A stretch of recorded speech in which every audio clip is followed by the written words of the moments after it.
Today's daf is daf Hey, and on Shabbos, of course, we did not have the ability to record the shir. That was impossible, but I did already record the shir. It's up on YU Torah for daf Dalid, and if you get a chance, you'll take a look at it. So we're up to daf Hey, and we're 4 lines down from the top of the Amud. Omar Rabbah. Let's keep in mind the following, that with regard to Yontif, and we have something called Yontif Sheni Shel Golios, that's all based on Sveika de Yoma. We don't know which day is Yontif. But with regard to Rosh Hashanah, it's much more complicated.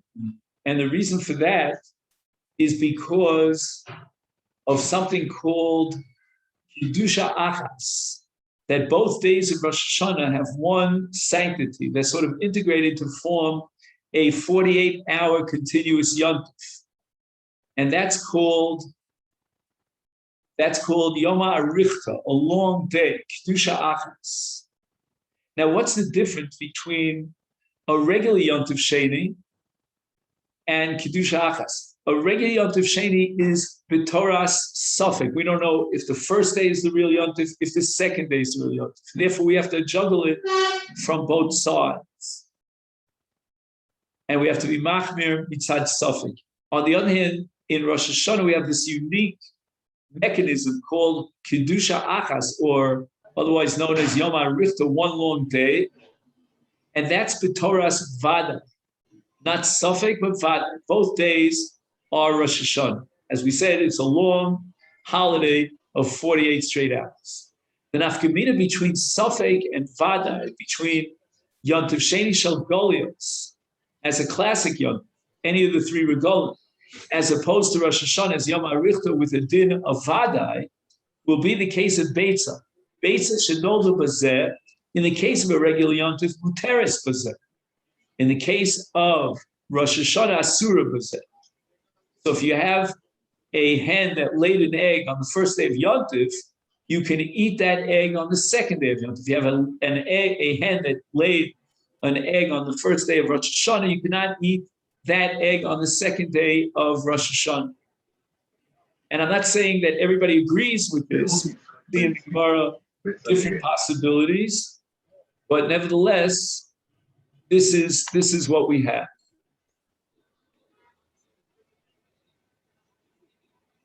Now, let's try to explain why Yontif in general, when we talk about Yontif Sheni as Suffolk, why is it that we shouldn't apply the same yardstick to Rosh Hashanah? Why is Rosh Hashanah different? And the answer is because with regard to Rosh Hashanah, we had a problem of accepting witnesses to testify that they saw the molad on Rosh Hashanah day number 1, late in the afternoon. That was a problem. And what the Rabbanan did was they established that even though the Eidim would come late in the afternoon, we would not accept those Eidim. And the first day of Rosh Hashanah would have been observed as a day of Yontif. And then they would be Makadesh the second day as Rosh Chodesh Tishrei, meaning as the day of Rosh Hashanah, and both were B'Toras Vada. Omar Rabbah, Mitakonis Rabban Yochanan ben Zakkai v'Elav Beitza Muteres. In the case of Rosh Hashanah, says Rabbah, after a certain period of time, and that's called Takonis Rabban Yochanan ben Zakkai v'Elav, after that period of time, if the egg was laid on the first day of Rosh Hashanah, it's put on the second day of Rosh Hashanah, which means that we don't apply the principle of Yom HaRichta, but rather the principle of Sveika de Yoma. And why is that? Isnan Mishachar Beis HaMikdash, after the Beis HaMikdash was destroyed, we no longer had the reasoning that compelled the Rabbanan to say we won't accept witnesses in the afternoon. Because what compelled that is what's called, you'll notice this on the top line of the Amun, is Kalkalu Alavim Bashir. That as a result of the fact that the witnesses came in so late on the first day of Rosh Hashanah, the Levium had already assumed by then that the Eidim weren't going to show up, and they thought that day was there for Chol, meaning that it was the 30th day of the month of El, and therefore it's not Rosh Hashanah. And tomorrow will be Rosh Hashanah. And then they went ahead and they sang the shir on the Korban Tomid Shel Ben Arbayim of Chol. So Hiskin Rabban Yochanan ben Zakkai Shiu Mekablim Eidos HaChodesh Kol Hayom. Now there's no suspicion, there's no problem of this Kalkol Levim B'Shir. The big dish is gone, and there are no Levim singing, and there are no Karbonos, there's no Talmud, and therefore there's no reason why we should be inhibited to accept Eidos even late in the day. And now we don't have that takana in force of observing 2 days of Rosh Hashanah B'Toras Vadai as a Yom HaRichta. Now we go back to the Suffolk. The situation as it was originally was we don't know if the witness is going to come or they're not going to come. When they made a takana before Rabbi Yochanan ben Zakkai, when the Mikdash stood, they said absolutely we're not accepting Eid. And that generates the halacha of Yom HaRichta of 2 days B'Toras Vadai, because we know exactly when we're going to accept Eidim, and yet we're going to observe the first day of Yom Tov. But after the Churban Abayis, Rabbi Yochanan ben Zakkai reinstituted the original, what we call Sfeika the Yom, meaning now we can be Makabel Eidim as late as they come, even right before dark on the first day of Rosh Hashanah, so that now we're observing the first day of Rosh Hashanah as a suffix. We don't know. Will the Eidim show? Will they not show? The second day of Rosh Hashanah, the same suffix. And therefore, Beitza Hanolda B'zeh, Muteres B'zeh. Now the halach of suffix kicks in.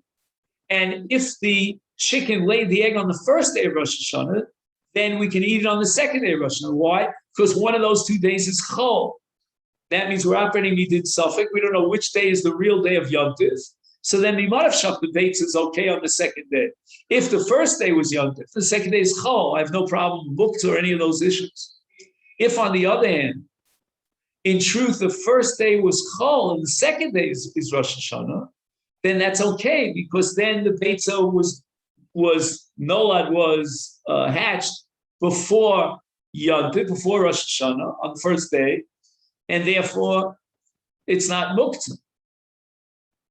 So the final conclusion here of Rabbah is that once Rabbi Yochanan ben Zakkai repealed the original takana after Churban Abayis, and he established that we can accept Eidim as late as they come, now we go back to the definition of Shnei Yomim Shel Rosh Hashanah as Safek. And if there is Safek, then it becomes exactly identical to the case of Shnei Yomim Tovim of Chag HaSukkos or Chag Pesach Chag HaShavuos, and Beitza Shanolda B'zeh Muteres B'zeh, because it's a suffix. And if it's a suffix, we always have to be Manavshah. No matter how you slice the cake, there's no Easter. How you slice the hen, there's no Easter. And this all reflects, by the way, the sheet of Rav back on Daf Daled Amud Beis. Amalei Abaye turns to Rabbah, and he says, wait a minute. Rabbah, what you're telling me is contradicted by a statement by both Rav and Shmuel, first generation Amoraim. But Rav and Shmuel, the Amrit Shavayu, Beitza, an egg that was laid on the first day of Rosh Hashanah. Asura, you're not allowed to eat it on the second day of Rosh Hashanah. Amalei. So Rabbah responds, Amin I'm telling you, I'm not. Rabbi Yochanan ben Zakkai, he's a Tana. And Viat Amritli Rav and Shmuel, you're quoting Amoraim. I mean, who has more authority? Certainly a Tana has more authority. On the contrary, what you're pointing out is that Rav and Shmuel have a problem. How are they going to reconcile themselves with Rabbi Yochanan ben Zakkai? So the Gemara says, Rav and Shmuel Kashim Asnisen. Now we have a difficulty from the Sefer, the Mishnah that we mentioned earlier that quotes Rabbi Yochanan ben Zakkai, that they reinstituted Kabbalah's Eidos, meaning that now we could accept the Eidos on Kiddush HaChodesh even after Mincha, and therefore the 2 days of Rosh Hashanah are B'toras Shtei Kedushos, not Kedusha Achas, not Yom HaRichta, but Sfeika the Yoma, and Beitza Shanolda B'Rishon is Muteres B'Sheni. So what are Rav and Shmuel going to do with the Mishnah of Rabbi Yochanan ben Zakkai? Lo kasha. Alon v'halahu. Now, first we'll translate the words here. Halon means that we, lon is us in Chutzlarts, in Bavel. That's what Rav and Shmuel are talking about, us in Bavel. And they would establish that Beitza shenoldu b'zeh asur b'zeh. So again, the status of Rosh Hashanah in Chutzlaretz is reflected by the statement, the position of Rav and Shmuel that noldu b'zeh asur b'zeh. Halahu, but as far as the Bnei Eretz Yisrael are concerned, they go back to the takana of Rabbi Yochanan ben Zakkai. And therefore, Beitza shenoldu b'zeh, muteres b'zeh. Why is this so? So for this, I'm going to rely on the Maram and the Maram Shif, the later commentaries that are quoted here in my edition of the Masechet. Hold Divrei Rav Shmuel, Beitza asura b'yom sheni shel Rosh Hashanah. Nemru lanu l'bnei Agola. Shekain, and now he explains why bnei Agola is noldu b'zeh asura b'zeh. Nagu Kedusha b'shnei hayomim machmas shetiknum chachamim b'toras vada b'shnei hayomim kedusha achas. When the Bnei Agola accepted the minhag of 2 days of Rosh Hashanah, they did so based on the original takana before Rabbi Yochanan ben Zakkai, which was a takana b'toras vada. Meaning that at that point in time, they would not accept testimony after Mincha on the first day of Rosh Hashanah, and therefore they sanctified the first and second days as Yom HaRichlas Kedusha Achas, one indivisible unit of 2 days. And let's add that now that Rosh Hashanah was accepted in the minhag of Bnei Agola and the Chutzlarts as Vada, as B'toras Vada, Neim Kedusha Achas, v'lo pasaknu miminhagenu afilu shana achas. There was never a year when we discontinued our tradition, our custom.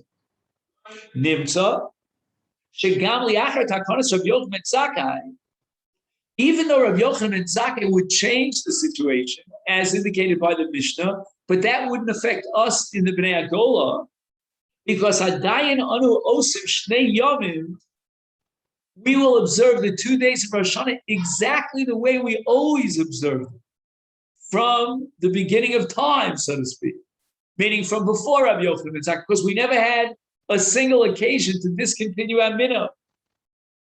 And therefore, Noagim Anachnu Eshnei Yomim Shal Rosh Hashanah Ki Yontav Echad Aruch, one long day, Machmas Osa Takana.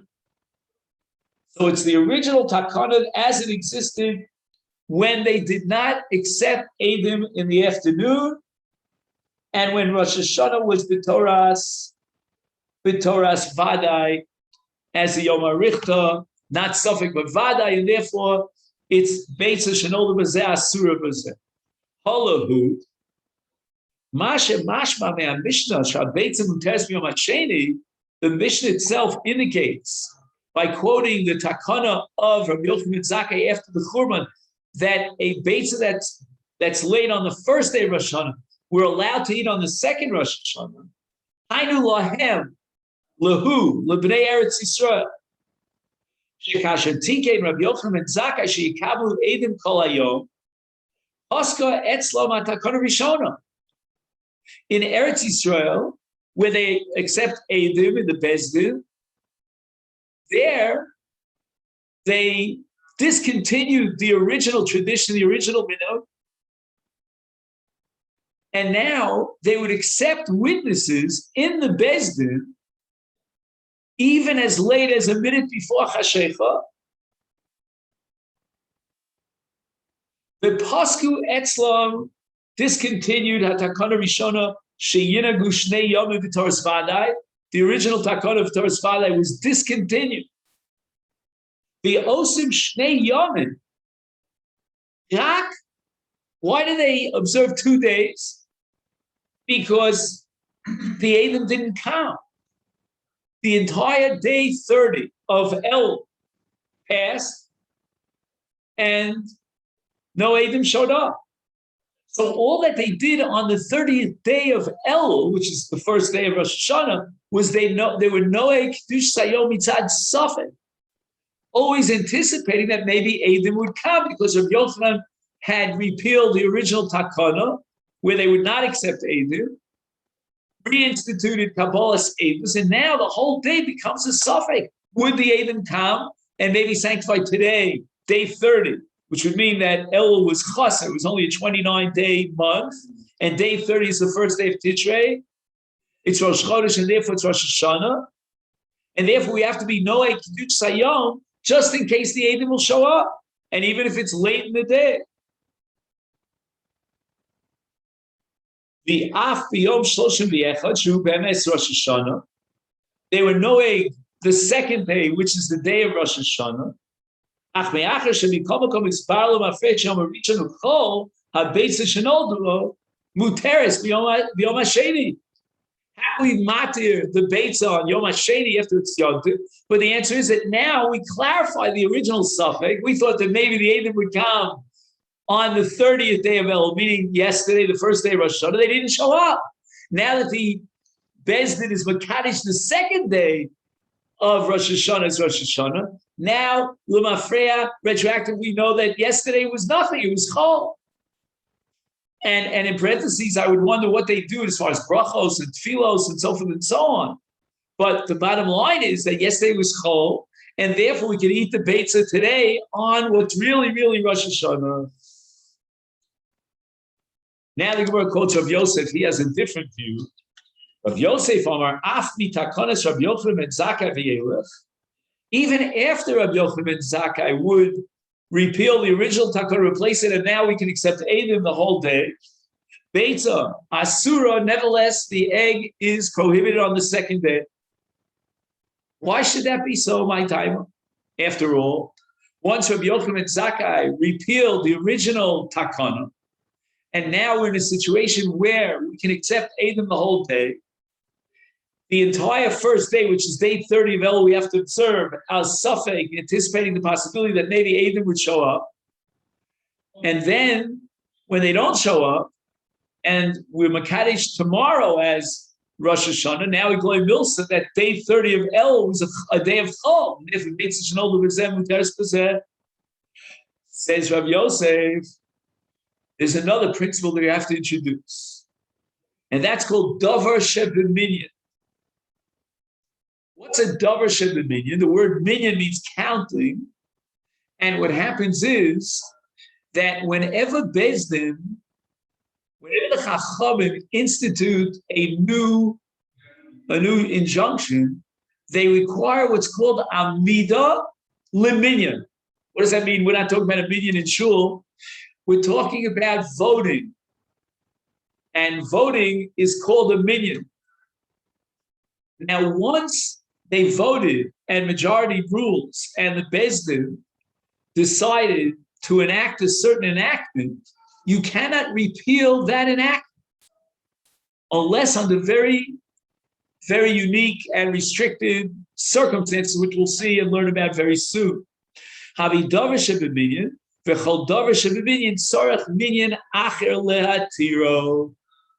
that means is that even if the original reason and cause for the takana, the background for the takana, is no longer extant, which is called batla taimo, nevertheless, we are still obligated by virtue of the original takana, unless it gets repealed. I give you the famous example. I'm sure you're all thinking of this. We don't take medicines on Shabbos unless we have to. Why? I mean, back in the day, they were worried about something called shchikas samamonim, meleches tochen. Today, you go into a pharmacy and you buy your medicine. So the original rule was based on a reality that no longer exists today, and yet we continue the Easter. That's based on this principle that we're learning about now. In the name of Rav Yosef, the Dovish of the Minyan, once it was instituted by the Bezdin, and they took a minyan, they handed down a verdict, a decision, a ruling based on the majority. You'll need a greater Bezdin later on to repeal the original injunction, even though the reason for the original injunction is no longer in existence. And therefore, even after they were manig, they were knowing the minig of Rabbi Yochanan and Zakkai, and they were makabel edus the entire day until the last moment of the day. And therefore, the original takana of Shnei Yomi, V'Torah Vadai, no longer applied. We're now in a suffix situation. Will the Edom show? Will they not show? So now we have a real suffix. And if we have a real suffix, then we should apply the principle of Beitza Shenol B'Zeh Muteres B'Zeh with the old Mimanavsham. But the answer is we're still bound by the original takana because we need another Bezdin to be mavatal takana. And now we're going to embark upon a sugya of Rabbi Yosef where he's going to try to prove and establish a source for this principle. Now, just to anticipate a little bit of what's coming around the bend on the Avhayim and days, we have to think about the following. There was never a takana l'chora on the Beitza.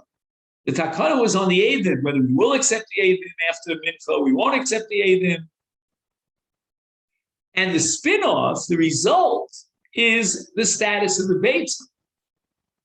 So l'chora, if Rabbi Yochanan and Zakkai was able to change the original takana as far as whether we can accept witnesses or not, then the natural results or repercussions of that takana of Rabbi Yochanan and Zakkai should be Beitza Shenol B'Zeh, Muteres B'Zeh.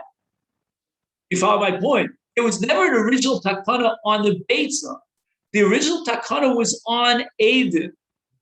And that was that we won't accept Eidim after Mincha. Therefore, Rosh Hashanah becomes Yom HaRichta. And Beitza Shenol B'Zeh, Asur B'Zeh. Now that Rabbi Yochanan and Zakkai repealed that takana, we do accept Eidim. Now it becomes Sveika D'Yoma. It's no longer Vadai. And Beitza Shenol B'Zeh, Muteres B'Zeh. Why do I need another minyan lahatiro to be marked to the Beitza once I change the rules of the game as far as the Edus is concerned? Yes, makabel Edus, no makabel Edus, then we'll paskin on the Beitza as a result. I don't need a new decision of a higher court that's greater than the original court to be marked to the Beitza. There was never a decision on the Beitza. The injunctions and the decisions of Bezdin was only vis-a-vis Kabbalas Edus. So that's going to be the sugya on Amid Beis. What's my source to prove that Kol Davar Sheminyan Sarach Minyan Acher Latiro? The Chsiv, when HaKadosh Baruch Hu tells Moshe Rabbeinu after Matan Torah, Lechem or Lem Shuva Lachem Liol Lechem, which means that for 3 days, what we call the Shloshim Akbala, Hashem had commanded through Moshe that we would separate from our wives. Now that 3-day period passed. Automatically, we should be allowed to return to marital life. But yet, HaKadosh Baruch Hu had to command Moshe Rabbeinu to notify the people that they could resume their intimate relations with their wives. Why was that necessary? Furthermore, the Omer, I'll quote to you another pasuk. The Torah said before Hashem came down in Har Sinai, before Matan Torah, the Torah prohibited us from coming close to the mountain.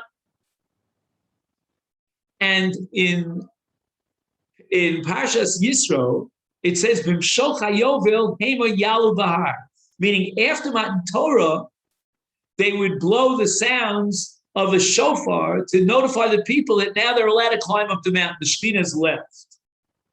So that's a second proof that we needed an explicit matir to repeal the original East. Now he has a third proof, this one from a Brisa.